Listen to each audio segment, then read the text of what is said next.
Subuyda namlıq əsərdəki ən ağır cəng quralını biləmsiz. Bu sualını anlatmaq köpünçülər bu yerki Lujushinning aybaltılıq gürzisi yoki Guanshongning qar ejra bardar şəmşiri deyiş mümkün. Lekin bu iki ilsi birinci o'rinda emas. Undaqda bugun payg'ambarda oldingi 10ning ichiga kiradigan eng og'ir jang qurolini sanab baqaylik. 10-chi o'rinda turdig'ini Qo'yanjuning hali qo'sh temir dastasi. Buning birisining og'irligini 13 jang, ikkisi 26 jang deydi. 3 5 so'm uzunlikda nayt qattiq burma shakllik. Endi bu qurol o qilish nayizga o'xshash chepish, kesish sanjish emas, balki qiqib etish, yanjib etish. Shundan qarsak nayt besim bilan ishiltadi buni. Shunda hujum qilish usulini ishiltadi. Bu yer Qo'yanju, Liangshan ko'ldagi 5 yo'l bossanlig'ining birisi. Bu mush qo'sh nayz umuti bilan Lujushin bilan 50 martam elishib, yemish ayrılmagan. Lujushin piyoda jumolama Qo'yanju ot chaptirib kelgan bilan. Endi bu Qo'yanju samoviy axtarlarning birisi. Liangshan ko'ldagi 108 palvonning ichida 8-o'ringa tizildi. 9-o'rindagi eng og'ir qurol Fangtian Huaji, ya'ni Chas Yalman. Buni anglablar qissa haqida bayonki Lübo'ning quroli esanlar keldi-ku. Naq shu qurol.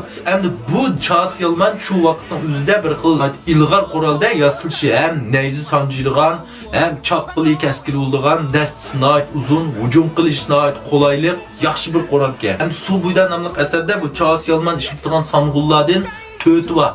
İkisi Fanglarning baturlari, ya'ni Fangji bilan Fangmao. Yeni birisi mushu Subuydagi eng muhim dushman Shivengungning qo'lida. Shivenggung qarsak Chas Yalmanni ishiltidi, Chilanto'riqqa minidi, ham o'qiyatishmarning ustun Lübo'ga o'xshab ketadi haqiqatan shundami? Hamda lekin bu ikkisining Chas Yalmanning farqi nihoyat cho'nka. Hamda bu yerki Shivengungning Chas Yalmanning og'irligi 30 jang og'irlikda. 8-o'rindagisi Shanxining temir to'qliq gurisi. Hamda bu Shanxi sal tunish bir balka, men bak aralashib ketmayotgan, bak tunishim ketmayotgan bu bolalar. Hamda buning jang quroli bu temir gurisini 40 jang og'irlikda deydi. 7-o'rindagisi Qarqun Likuyning qo'sh aypaltisi.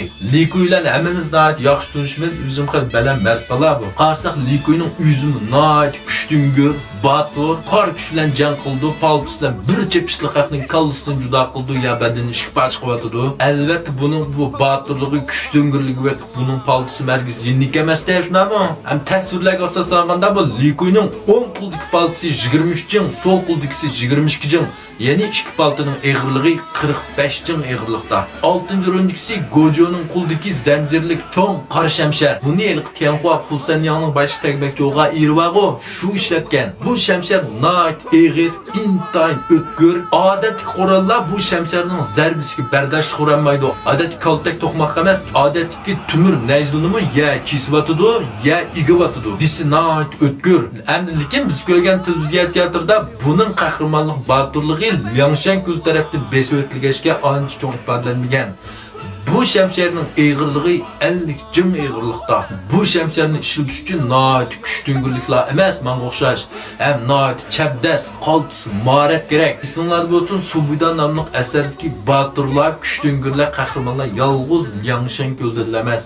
Ordada, Fanglarning qo'lida, Liaogo'da, mushadim nurg'un qahramon baturlar, kuchtungurlar, mahorat egalari bor. Hamda lekin biz ko'pinchimiz uchun Liangshan kul nuqsizlik o'rgashga qolganlar nihoyat bir lahva, kalva, ojiz, mahorat yo'q, shundoq bilinib qolgan. Undaqda oldingi 5 o'rinda turadigan eng og'ir jang qurollarining keyingi sonini so'zlayman. Yoqtiradigan do'stlar meni xush bo'lib, kelar sanga diqqat qilinglar.